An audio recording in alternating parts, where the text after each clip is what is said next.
This is West Virginia Morning. I'm Teresa Wills. These are the dog days of summer, when words like sticky and muggy have a big impact on how you feel. There's several ways to measure outdoor humidity, and the two most common are dew point and relative humidity. That story and more coming up this West Virginia Morning. Support for West Virginia Morning is provided by Hope Gas, committed to the growth and development of West Virginia to strengthen the community. Information at wvisforhope.com. The Allegheny Front, based in Pittsburgh, is a public radio program that reports on environmental issues in the region. Here's their latest story on a plant that's native to West Virginia and how its long, sharp thorns contribute to its vulnerable status. The native tree that nobody notices. This is the Allegheny Front Environment Update. I'm Carol Holsapple. Andrew Moore is an expert on native pawpaw trees owing to his book, Pawpaw in Search of America's Forgotten Fruit. Now he's become fascinated with another native tree, the hawthorn. And he discovered hawthorns in our region. I had stumbled into the Allegheny County Natural Heritage Inventory. This report basically describes all of the county's most important sites of biological diversity. I was looking for information on my neighborhood's urban park, Riverview Park, in Pittsburgh's north side. Ecologically speaking, this park is in pretty rough shape. It had once been a farm. It's filled to the brim with invasive species. And so I was actually really surprised to find in this inventory that Riverview Park was home to a population of the Pennsylvania hawthorn, or Crataegus pennsylvanica, and that this species was considered globally vulnerable. What does that mean from a legal perspective? Is it a protected, endangered species? Technically, no. It's not listed as an endangered species. Its globally rare status is something that's been determined by NatureServe, which is an organization that compiles data from botanists and natural heritage programs from around the nation. And what this data tells us is that we still don't have a lot of good information about it. Okay, so why don't we know more about it? Well, at the moment, you could count on the fingers of one hand the number of people who spend any time studying this native species. And the reason for that is twofold. First of all, there's an unfortunate bias against hawthorns due to their thorns. And I think this has prevented more folks from embracing this tree. Pun intended. But the main reason is this. Crataegus is an extremely difficult genus for folks to identify down to the species. So what's happening today to preserve this species? Well, at the moment, we're not doing anything to conserve the Pennsylvania hawthorn. The population in Riverview Park has persisted for more than 100 years. But as I wrote in my piece, that doesn't mean they're indestructible. And we still have a lot of questions. 100 years ago, there was a groundswell of interest in hawthorns. Now I'm hoping that this kind of curiosity about the plants returns and that it's sustained not just by botanists and ecologists, but by the rest of us.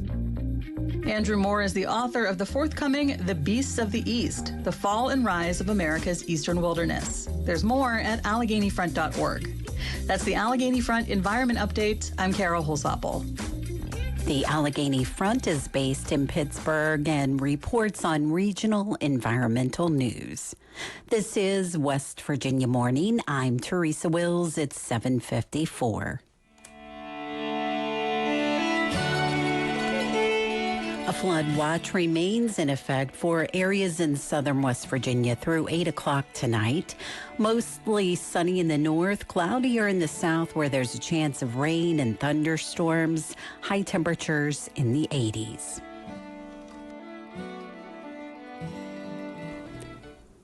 Every week in a segment we call Science Behind the Forecast, the Appalachia Mid-South Newsroom's Bill Burton and meteorologist Tawana Andrew break down what we know and what we don't about the climate and the weather in the region.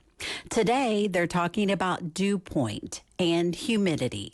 As they say, it's not the heat, it's the humidity. Yeah, well, turns out there's actually something else. There's another part of the equation, isn't there? Oh, yes, there is. And that's the dew point. So there's several ways to measure outdoor humidity. And the two most common are dew point and relative humidity. Okay. So relative humidity is the percentage that you usually see a meteorologist showing on television or in your app or things like that.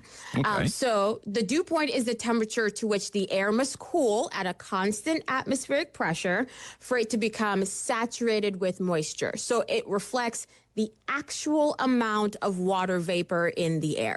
Okay, So, I think I got that part. so the higher the dew point, the more moisture is present. Okay. For relative humidity, on the other hand, it is a measure of how saturated the air is in comparison to how much moisture it can actually hold at a given temperature. Okay. So relative humidity can change as the air temperature or the dew point falls or rises in relation to one another. So once you have the dew point and the temperature equal, relative humidity is 100%, meaning the air is fully saturated. And important note, the dew point can never be higher than the air temperature. It will always be equal or lower. Okay. But for relative humidity, context is super important. For example, let's say you have the dew point and the temperature are both 48 degrees Fahrenheit. Okay. So that means we have 100% relative humidity. The air is fully saturated. However, there's not a significant amount of actual water vapor in the atmosphere at that temperature because it's relatively cool. So you can have 100% relative humidity, but it doesn't feel humid or muggy outside. So that is why context is important. Yeah. So in general, the dew point provides a better understanding of how humid or muggy it actually will feel outside. If you have a dew point below 55 degrees Fahrenheit, that typically indicates a dry and comfortable air mass. So think about how it feels in the fall or in the early winter, kind of like that. Okay. So dew points between 55 degrees and 65 degrees suggest a muggy, pretty sticky day. This is what we typically have spring into the early summer type of situation. But when you have a dew point above 65 degrees, that signals an extremely humid or tropical air mass is in place. And it just feels like you're walking through soup. Ew. Yeah, we don't want that. Of course, so you know me, I have to go into the nitty gritty and the data and try to figure out what's the highest dew point that we've ever had. I would expect nothing less. So I did go back and I looked, and the highest dew point ever recorded was 95 degrees Fahrenheit. 95 degrees? 95 degrees Fahrenheit. And this was in Saudi Arabia on July 8th in 2003. Middle East in July, 95 degrees for a dew point makes sense, kind of. Yeah. But the air temperature was 108. Oof. So that means the heat index was 178 degrees Fahrenheit. That should not be legal. So that's why it's important to know the difference between relative humidity and dew point. So next time you're checking your weather app, look at the dew point, and that will give you a better gauge of how it actually feels as you're heading out. We're armed with all of this, and we can understand it better thanks to this edition of Science Behind the Forecast with Wave 3 meteorologist Tawana Andrew. Thanks for the knowledge, Tawana. Of course. This story was produced as part of the Appalachia Mid-South Newsroom, a collaboration between NPR and several public radio stations in West Virginia, Tennessee, and Kentucky. Visit the special series page under the News tab on our website to find a link to this story and more.